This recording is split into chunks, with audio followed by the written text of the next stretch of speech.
आज मैं लेकर आया हूँ आपके लिए नागरिक शास्त्र के बारे में जो 100% एग्जाम के अंदर आता है।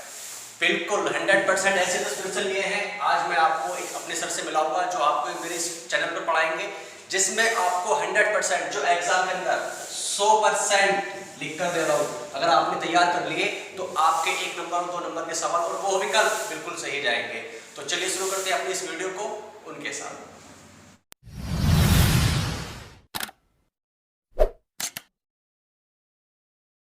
मैं आपके लिए लेकर आया हूँ विशेष रूप से एसएसटी में नागरिक शास्त्र में कक्षा 10 के लिए महत्वपूर्ण क्वेश्चन जो बार बार आपके एग्जाम में रिपीट होते हैं। तो उन्हीं में से मैं पहला क्वेश्चन आपको बता रहा हूँ। यह है, संविधान सभा की प्रथम बैठक कब हुई थी? संविधान सभा आपको मालूम है कि किसी भी देश को चलाने के लिए एक संविधान की, एक कानून की आवश्यकता होती है। तो उसी के लिए जो संविधान सभा हुई थी हमारी, उसकी प्रथम बैठक कब हुई थी? तो इसका आंसर है 9 दिसंबर 1946 ईस्वी को। जो संविधान सभा की प्रथम बैठक हुई थी वो हुई थी हमारी 9 दिसंबर 1946 ईस्वी को। फिर आगे अगला क्वेश्चन है कि भारतीय संविधान में नीति निर्देशक तत्व कौन से देश से लिए गए हैं? वो आयरलैंड देश से लिए गए हैं। किससे लिए गए हैं? आयरलैंड से। जो अनुच्छेद 36 से लेकर 51 तक हमारे संविधान में इनका वर्णन मिलता है। फिर अगला क्वेश्चन है हमारा, संविधान में वर्तमान में कितने मूल अधिकार हैं? मूल अधिकार यानी जो हमें संविधान ने, हमारे संविधान ने हमें जो अधिकार दिए गए हैं उनकी संख्या कितनी है? तो उनकी संख्या है हमारी वर्तमान में 6।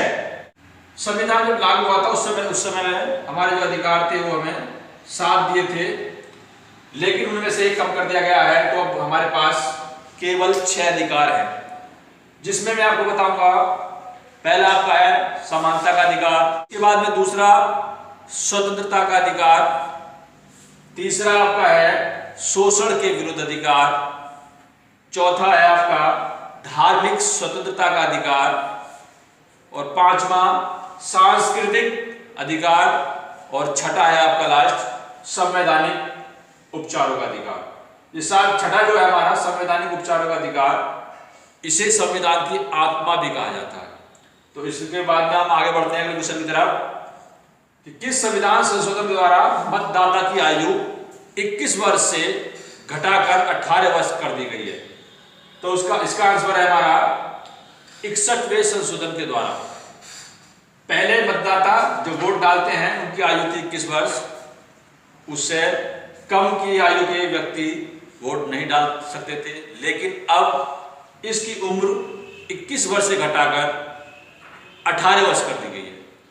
जो संशोधन था उसका नाम है 61वां संशोधन। ये इसके द्वारा इसकी आयु घटा दी गई। फिर अगला क्वेश्चन हमारा, भारत के राष्ट्रपति का कार्यकाल कितने वर्ष का होता है? 5 वर्ष का। ये मैंने छोड़ दिया था इस वजह से आपके लिए। तो इसी बार हम अगले क्वेश्चन की तरफ बढ़ते हैं।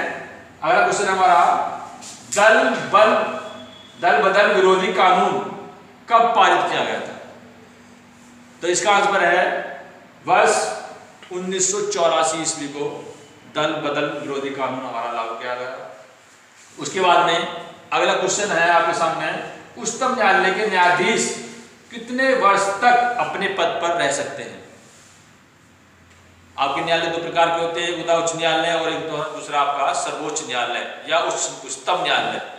तो उसके जो न्यायाधीश है उनका कार्यकाल 65 वर्ष का होता है, यानी 65 वर्ष तक वो अपने कार्यभार को संभाल सकते हैं। उसके बाद में वो सेवानिवृत्त हो जाते हैं। अगला क्वेश्चन 8वां, कृषि, पुलिस और पशुपालन कौन सी सूची में है? मैंने आपको एक बार पहले बताया था क्लास में कि सूची हमारी कितनी होती है? 3 प्रकार की सूची होती है हमारे पास। नंबर 1 संघ सूची, दूसरी राज्य सूची और तीसरी समवर्ती सूची। मैंने आपको सभी के विषय अलग अलग बता रखे पहले भी।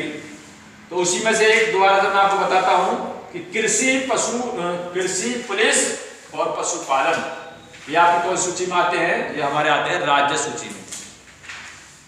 अगला क्वेश्चन है हमारा, संविधान के किस अनुच्छेद में भारत को राज्यों का संघ कहा गया है? तो इसका आंसर है अनुच्छेद 1, यानी पहले अनुच्छेद में ही भारत को राज्यों का एक संघ कहा गया है। अगले क्वेश्चन की तरफ बढ़ते हैं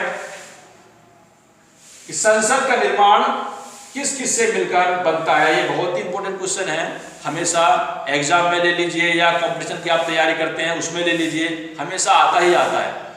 तो जो इसका निर्माण है वो हमारे तीन तरह से, तीन व्यक्ति इसमें होते हैं, तीन सभा इसमें होती है हमारी, उनसे मिलकर बनता है। पहला हमारा होता है लोकसभा, दूसरा राज्यसभा और तीसरा जो होता है हमारा अंतिम वो राष्ट्रपति। तो इन तीनों से मिलकर जो हमारी संसद है उसका निर्माण होता है। इसमें मैंने आपको लोकसभा में बता रखा है, लोकसभा का कार्यकाल कितने वर्ष का होता है? सभी को पता है, 5 वर्ष का होता है। राज्यसभा के सदस्यों का कार्यकाल कितने वर्ष का होता है? इसका भी आपको मालूम है, 6 वर्ष का होता है। और राष्ट्रपति का कार्यकाल जो भी पहले क्वेश्चन रिपीट हो गया, ये कितने वर्ष का होता है? 5 वर्ष का होता है। तो आपसे ये आशा की जाती है कि आपने जो मैंने आपको पढ़ाया है इन क्वेश्चनों को ध्यानपूर्वक देखा होगा, पढ़ा होगा, समझा होगा